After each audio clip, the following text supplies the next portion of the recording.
jour, un internaute m'a posé la question de savoir si peut-on pardonner à un défunt. Et dans cette vidéo, nous aimerons répondre à cette question et à bien d'autres questions.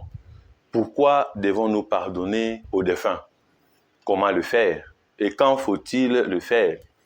Est-ce que pardonner à un défunt est la même chose que pardonner à un vivant? Bref, à quoi cela sert-il? Que signifie pardonner à un défunt? Nos défunts sont preneurs de tout le bien qu'on voudra leur faire. Tout n'est pas terminé quand on est mort. La mort est une seconde naissance. Nous croyons dans le monde visible, celui dans lequel nous vivons pour quelques années, et aussi dans le monde invisible, celui des anges et de la résurrection future. Tous ceux qui sont morts sont dans l'amitié de Dieu et ils sont en lien les uns avec les autres. C'est ce qu'on appelle la communion des saints. C'est ce que nous célébrons à la Toussaint. Nous qui sommes sur la terre, nous avons la possibilité de poser des actes libres que Dieu reconnaît comme méritoires. Mais pourquoi demander pardon ou pardonner à un défunt? Il n'est jamais tard pour pardonner. Et comment s'y prendre dans cette démarche délicate et pourtant essentielle pour laisser la personne partir vers l'au-delà en paix et pour être en paix soi-même? Le pardon est utile en ce qui concerne notre relation au défunt.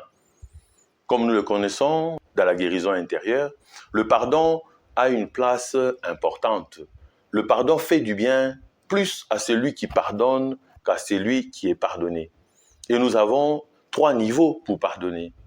Pardonner à nous-mêmes, pardonner à Dieu et pardonner à l'autre. Cet autre qui peut être de l'autre côté. Ce pardon entraîne vers la paix. Et en pardonnant à l'autre, nous pouvons bien dire cette phrase « que ton âme repose en paix ». Alors, comment faire pour pardonner? Le pardon est de l'ordre de l'amour. Et l'amour est gratuit. Ce qui veut dire que le pardon est vraiment gratuit. Cela ne veut pas dire que nous devons tout effacer. C'est dire, oui, j'ai souffert du mal que tu m'as fait, mais je pense que tu mérites mieux. Je pense que tu mérites contempler la gloire de Dieu. Je ne vais pas te bloquer. Je ne vais pas te retenir. Je te donne cette paix. Je te donne mon amour gratuitement et je te donne mon pardon pour que tu reposes en paix.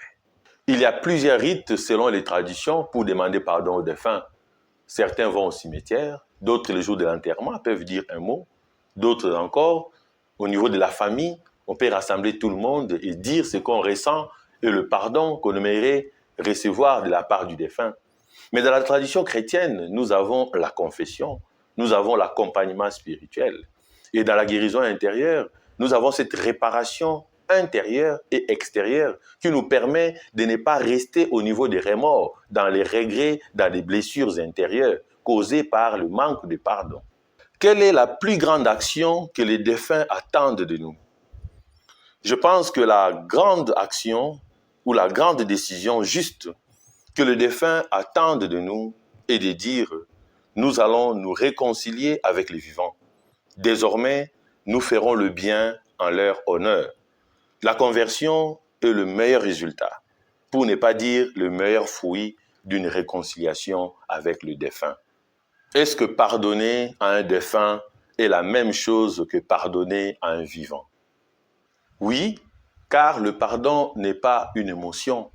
Le pardon est une décision de vouloir le bien de la personne qui est partie. On veut le bien de ceux qui sont vivants et nous voulons le bien de ceux qui sont partis. Mais il y a une différence. Je pense que pardonner à un défunt semble être plus facile que pardonner à un vivant. Un vivant peut subir plusieurs influences extérieures, des mauvaises influences par exemple, de la famille, des parents ou des enfants. Mais le défunt qui est à côté de Dieu est hanté de subir une influence positive, une influence de la justice, une influence de l'amour. C'est-à-dire quand nous demandons pardon à un défunt, il n'a qu'à nous pardonner. Il n'a rien d'autre à faire parce qu'il vit dans la miséricorde de Dieu, dans la plénitude de Dieu, dans la sainteté de Dieu. Il n'est plus lié aux choses de cette terre. Pardonner à un défunt est relativement plus facile. S'il est mort en état de grâce, alors notre pardon lui est immédiatement bénéfique et la réconciliation est possible. Et si on n'arrive pas à pardonner, que devons-nous faire? Nous devons demander au Seigneur de nous donner les occasions de réconciliation et aussi nous devons contempler ce Dieu qui est mort sur la croix et qui a pardonné jusqu'au bout. Avant de finir cette vidéo, je nous dirai le plus important est de faire du bien à une personne quand elle est encore vivante. Ne passons pas notre temps à détruire les autres, à haïr les autres, à tuer les autres, à manquer d'amour aux autres, à manquer de pardon aux autres, à refuser la réconciliation aux autres et à attendre leur mort pour aller demander pardon à la tombe. Parfois, c'est triste de voir des personnes avec une dévotion exagérée pour le défunt, mais aucun sens de respect pour les vivants. Aimons-nous vivants, pardonnons-nous vivants, réconcilions-nous vivants. De cette façon, nous allons construire un monde nouveau. Si vous avez aimé cette vidéo, likez, commentez et partagez. Merci.